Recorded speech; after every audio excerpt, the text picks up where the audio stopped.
హైదరాబాద్ లోని చౌమహల్లా ప్యాలెస్ లో miss world 2025 పోటీలు గ్రాండ్ గా జరిగాయి. ఈవెంట్ కి సీఎం రేవంత్ రెడ్డి టాలీవుడ్ ప్రముఖులందరినీ ఆహ్వానించారు. వారిలో అల్లు కుటుంబం కూడా ఉంది.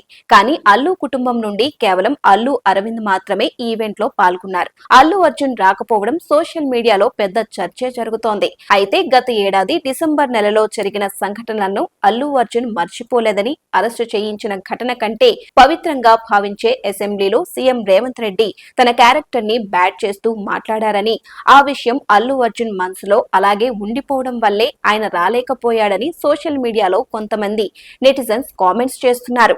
అయితే వాటిలో ఎలాంటి నిజం లేదని అల్లు అర్జున్ అభిమానులు చెప్తున్నారు. అల్లు అర్జున్ కి పాత విషయాలను మనసులో పెట్టుకునే అలవాటు లేదని, ఆయన ప్రస్తుతం హైదరాబాద్ లో లేడని, విదేశాల్లో ఉన్నారని చెప్తున్నారు. త్వరలోనే అల్లు అర్జున్ తమిళ డైరెక్టర్ అట్లీతో ఒక భారీ budget science fiction movie makeover కోసం ఆయన విదేశాల్లో ఉన్నారు.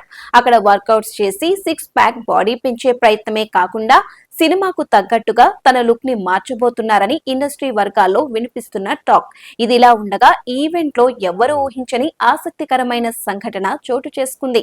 అక్కినేని నాగార్జునకి తెలంగాణ ప్రభుత్వం ద్వారా జరిగిన నష్టం గురించి ప్రత్యేకించి చెప్పనవసరం లేదు.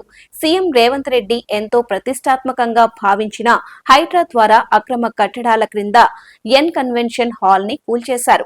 అప్పట్లో నాగార్జున అన్యాయం అంటూ తెలంగాణ ప్రభుత్వాన్ని నిలదీసిన సందర్భాలు కూడా ఉన్నాయి.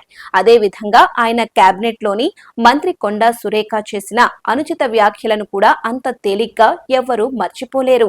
ఈ రెండు సంఘటనలు జరిగిన తరువాత కూడా సీఎం రేవంత్ రెడ్డి ఆహ్వానించిన వెంటనే సతీమణితో అమలతో కలిసి ఈవెంట్ లో పాల్గొనడమే కాకుండా రేవంత్ రెడ్డి పక్కనే కూర్చోవడం అందరినీ షాక్ కి గురిచేసింది.